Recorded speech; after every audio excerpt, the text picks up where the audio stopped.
नमस्कार दोस्तों, स्वागत है आपके चैनल राष्ट्र की बात में। दोस्तों, ऑपरेशन सिंदूर पर जब चर्चा शुरू हुई तो कांग्रेस के सांसद दीपेंद्र हुड्डा ने अपनी बात रखी, लेकिन जोश और जज्बा तो उस वक्त देखने को मिला। सांसद बनकर पहुंची बिहार की समस्तीपुर से सांसद शांभवी जी ने अपनी आवाज़ उठाई और एनडीए की इस युवा नेता ने ऑपरेशन सिंदूर का ऐसा दमदार समर्थन किया कि पूरा सदन में तपाने लगा। हर शब्द में गर्व था, हर वाक्य में देश के जवानों के लिए सम्मान।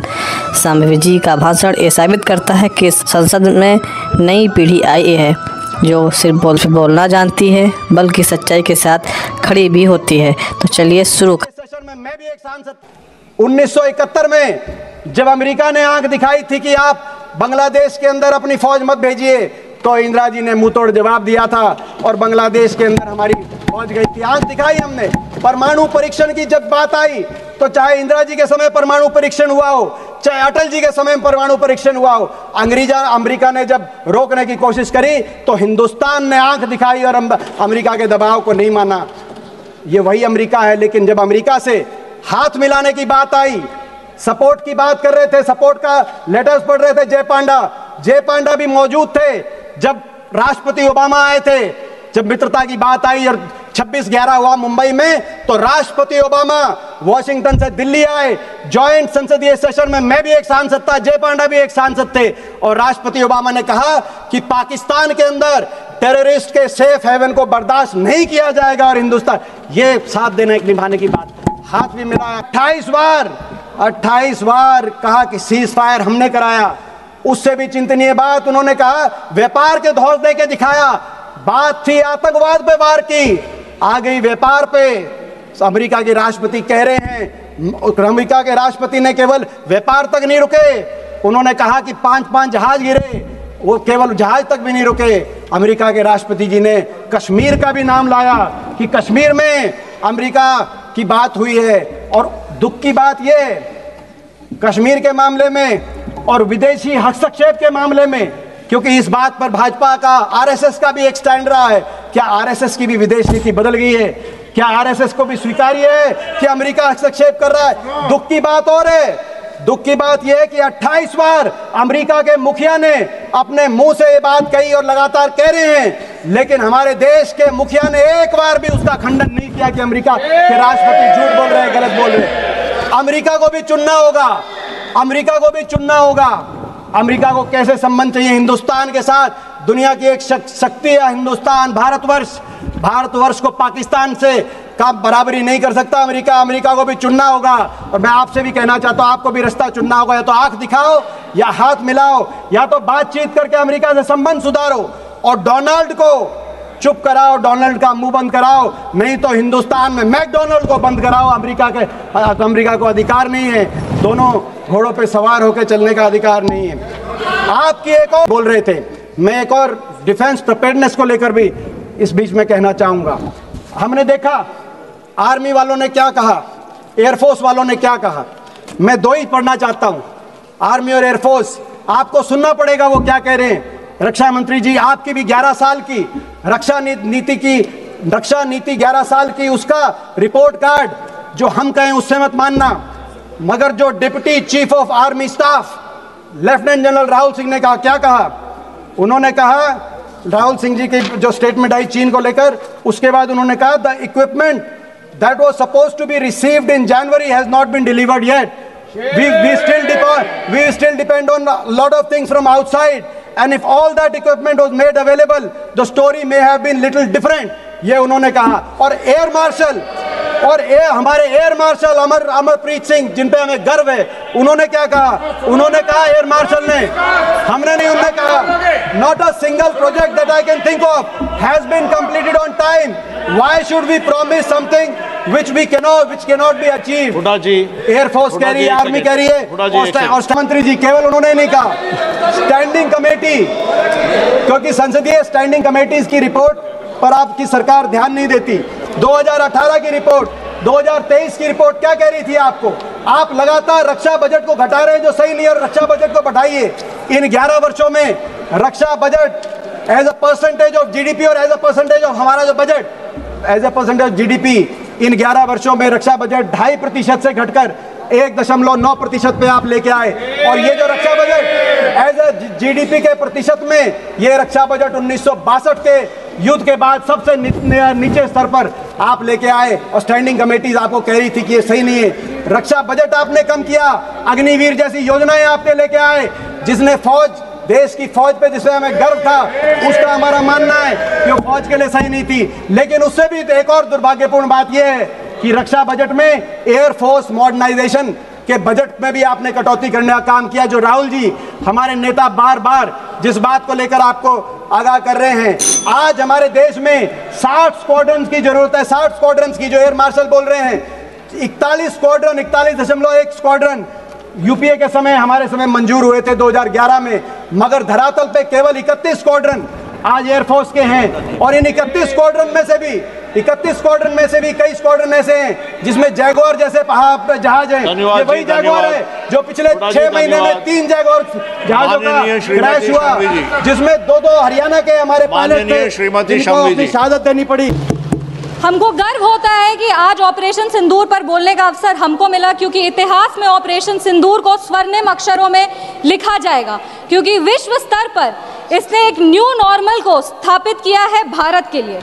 ये न्यू नॉर्मल की जो नींव है वो सदियों पहले रामचरितमानस में लिख दी गई थी, जिसकी चौपाई है, बिनय न मानत जल्द ही जड़ गए 3 दिन बीत, बोले राम सकोप तब भय बिनु होए न प्रीत।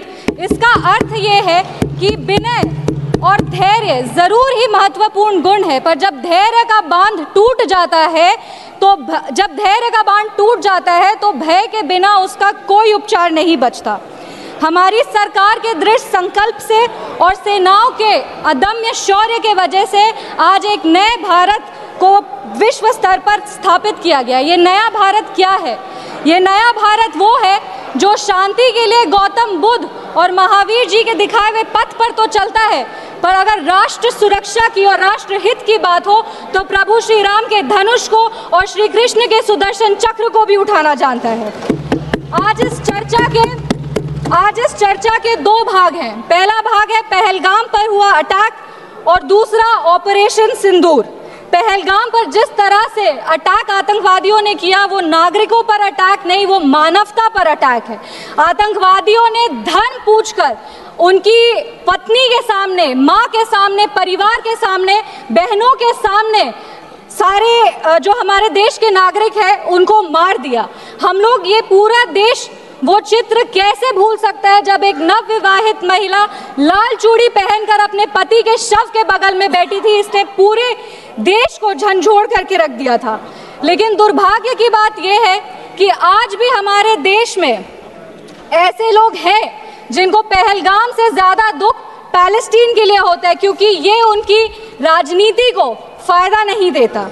लेकिन जहां राजनीति के लिए कई लोग चुप्पी साध लिए, वहां हमारे यशस्वी प्रधानमंत्री ने राष्ट्र धर्म निभाया और उन्होंने महिलाओं के आंसुओं को ही नहीं पोंछा, पर महिलाओं के स्वाभिमान को और सम्मान को पुनर्स्थापित किया। हम बता देना चाहते हैं कि ये एक नया भारत है और आतंकवादी हमले के बाद ये भारत मोमबत्तियां नहीं जलाता, ये दुश्मनों की चिता को जलाता है।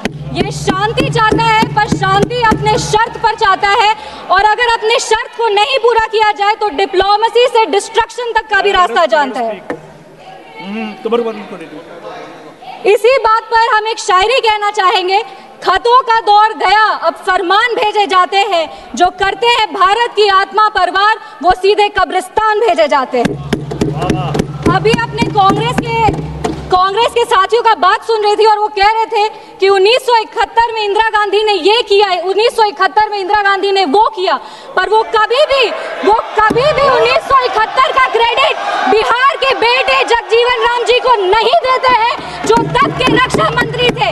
बांग्लादेश ने उनको 1971 का वॉर हीरो डिक्लेयर किया था, और रक्षा मंत्री होने के जंग के बाद भी उन्होंने सैनिकों के रिहैबिलिटेशन के लिए काम किया। लेकिन कांग्रेस पार्टी इसको कभी नहीं रिकॉग्नाइज करेगी, क्योंकि उनको दलित नेतृत्व से समस्या है। वो सिर्फ उनके साथ रहना चाहते हैं जो बाबा साहब के चित्र को अपने पैर पर रखते हैं। अगर हम ऑपरेशन सिंदूर की बात करें तो ये सिर्फ टेरर लॉन्च पैड्स को ध्वस्त नहीं किया, ये पूरी की पूरी तरीके से पाकिस्तान के हौसले को ध्वस्त कर दिया है। लेकिन एक आश्चर्य की बात है मैम, और आश्चर्य की बात यह है कि हमारे दुश्मन देश में एक युवा नेता है और एक युवा नेता हमारे विपक्ष में है। दुश्मन देश का सदन अलग है, हमारे देश का सदन अलग है, वहां के नेता अलग है, यहाँ के नेता अलग है, पर इनका सवाल एक ही है। विपक्ष का सवाल और दुश्मन देश के नेता का सवाल एक कैसे हो सकता है? मैं विपक्ष के साथियों को चुनौती देती हूँ कि अपनी राजनीति से ऊपर उठ करके कभी राष्ट्रहित की सोचनी चाहिए। अगर सरहद पर सेना लड़ रही होती है तो उनसे सवाल नहीं पूछे जाते, उनको सलामी दी जाती है। अगर विपक्ष की बात सुबह से सुने जा रहे हैं और उनकी बात को ध्यान से सुने तो वो बार बार कह रहे हैं कि सरकार ने सरेंडर कर दिया, सरकार ने सरेंडर कर दिया। सरेंडर से इनका विशेष लगाव इसीलिए भी है क्योंकि इतिहास गवाह है इन्होंने कितने बार विश्व के सामने भारत का सर झुका दिया है। 1962 में नेहरू जी की दोस्ती की नीति ने हमारे देश के धज्जियां उड़ा दिए थे। 14,500 वर्ग मील जमीन पर कब्जा कर लिया था। अमेरिका के तब के राष्ट्रपति ने कहा था कि भारत हमसे भीख मांगते हुए आया था। 1971 में वेस्टर्न मीडिया ने प्रधानमंत्री के बारे में जो भी कहा हो, उन्होंने हमारे देश के बारे में, भारत के बारे में कहा कि भारत एक धोखेबाज देश है और भारत नागरिक धोखेबाज लोग हैं। ये था भारत का इमेज आपके शासनकाल में। 1985 में CIA के क्लासिफाइड रिपोर्ट्स है कि विदेशी तंत्र भारत की सरकार को चलाती थी। इनसे जवाब मांगिए। 2001 विश्व के सबसे बड़े लोकतंत्र के सबसे बड़े मंदिर पर हमला हुआ और ये लोग चुप बैठे रह गए। 2008 मुंबई अटैक, पूरी तरीके से देश को झंझोड़ दिया गया, पर इन्होंने कभी नहीं जवाब दिया। अगर आज आतंकवादियों को जवाब दिया है तो वो हमारे यशस्वी प्रधानमंत्री श्री नरेंद्र मोदी जी की सरकार ने दिया है। पर इनके राष्ट्रीय अध्यक्ष, कांग्रेस पार्टी के राष्ट्रीय अध्यक्ष कहते हैं कि ऑपरेशन सिंदूर एक छोटा मोटा ऑपरेशन था। ये इनकी विचारधारा का समस्या है। इनको लगता है कि ऑपरेशन सिंदूर एक छोटा मोटा ऑपरेशन था, पर ये इनकी गलती नहीं है। इनकी विचारधारा ये कहती है कि अगर हिंदू धर्म को आगे लेके जाओ, हिंदू धर्म के पक्ष में बोलो तो वो सैफरन टेरराइजेशन है। पर इनकी राजनीति के लिए ये कहते हैं आतंकवादियों का कोई धर्म नहीं होता। ये दोहरा चरित्र क्यों है इनका? आतंकवादियों ने हमारे नागरिकों को धर्म पूछकर मार दिया। हम उनको कहना चाहते हैं कि जिस सनातन को मुगल की तलवार नहीं खत्म कर पाई, जिस सनातन को अंग्रेज की तोप नहीं खत्म कर पाई, उस सनातन को इनकी छोटी मोटी राजनीति क्या खत्म करेगी?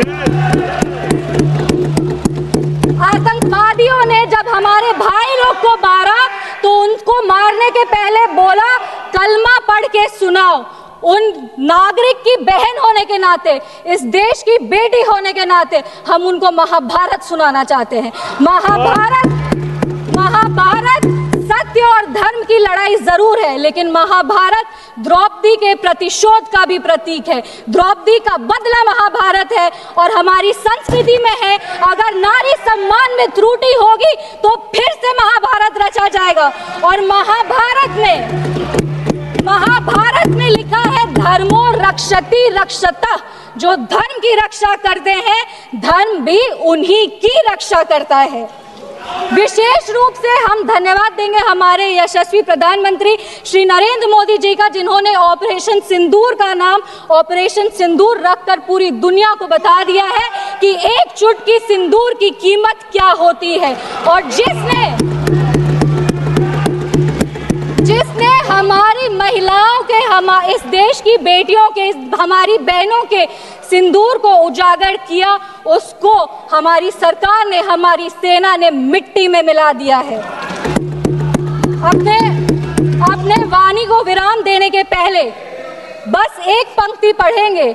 अगर उसूल पर आए तो टकराना जरूरी है, अगर जिंदा हो तो जिंदा नजर आना जरूरी है।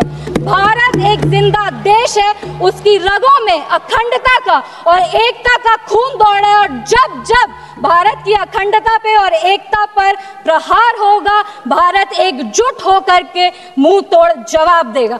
जय हिंद, जय बिहार, भारत माता की जय।